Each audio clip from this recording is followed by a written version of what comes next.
Malgré les grèves chroniques d'aéroports et ce qui est souvent perçu comme une certaine arrogance des Français à l'étranger, la marque France est encore un actif solide pour les entreprises qui exportent. Pour nous en parler, j'accueille Jérôme Doncieux, cofondateur de Relax News. Relax News, c'est un fournisseur de contenu éditorial dans les loisirs qui a l'ambition de devenir le Bloomberg des loisirs. Cette société, fondée en 2000, fait un chiffre d'affaires de près de 10 millions d'euros avec une centaine de salariés.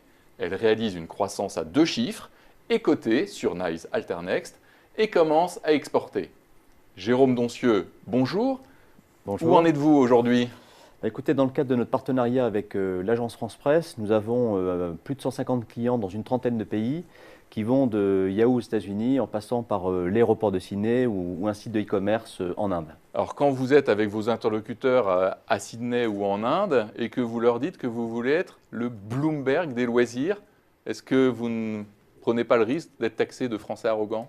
Au contraire, et je vais vous citer une anecdote, j'étais récemment en Inde avec le numéro 2 d'un très grand groupe média qui m'a dit « Monsieur Doncieux, je vous accueille car un Français dans l'information loisirs, ça me parle. Vous auriez été dans l'information financière, je ne vous aurais pas reçu. » Il y a un point majeur, il y a un contexte mondial de loisiration. Les gens consacrent de plus en plus de temps, d'argent à leurs loisirs. Ils veulent être informés dans le domaine. Et quand on est français, on peut avoir l'ambition en matière d'information d'être le leader mondial sur un sujet, celui-là.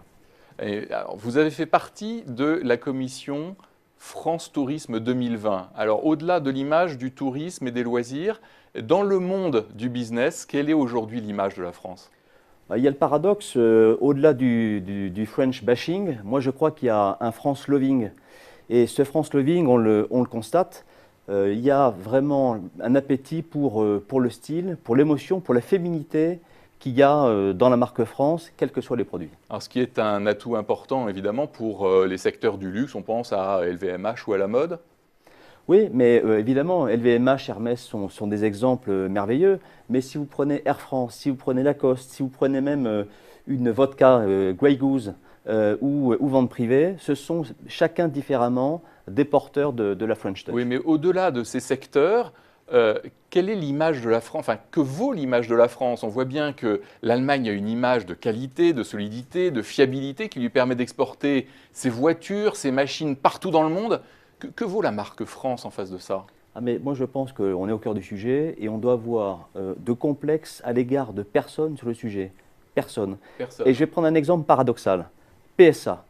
PSA est dans une période compliquée, mais récemment, j'étais en Chine. Je suis attiré par un showroom. Je rentre, une marque de voiture que je ne connais pas. Cette marque de voiture, c'est quoi ? DS. DS est en train de devenir une marque extrêmement puissante en Chine. C'est tout l'imaginaire de la croisière jaune à la reconnaissance de la Chine par De Gaulle en 1954.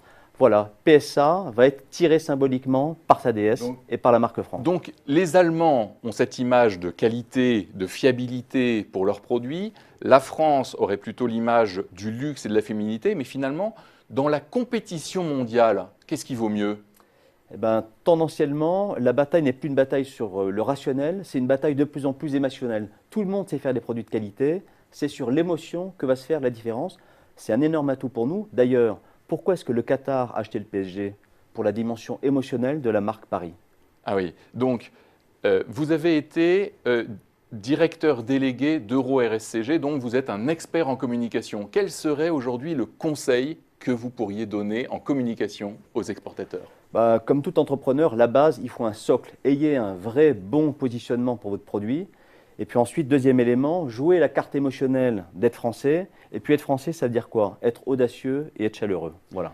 Donc ce que je comprends, c'est finalement la marque France est encore un atout précieux pour les nouveaux exportateurs. Le sera à mon avis de plus en plus si par ailleurs les Français prennent conscience de ça. Jérôme Doncieux, merci. Merci à vous.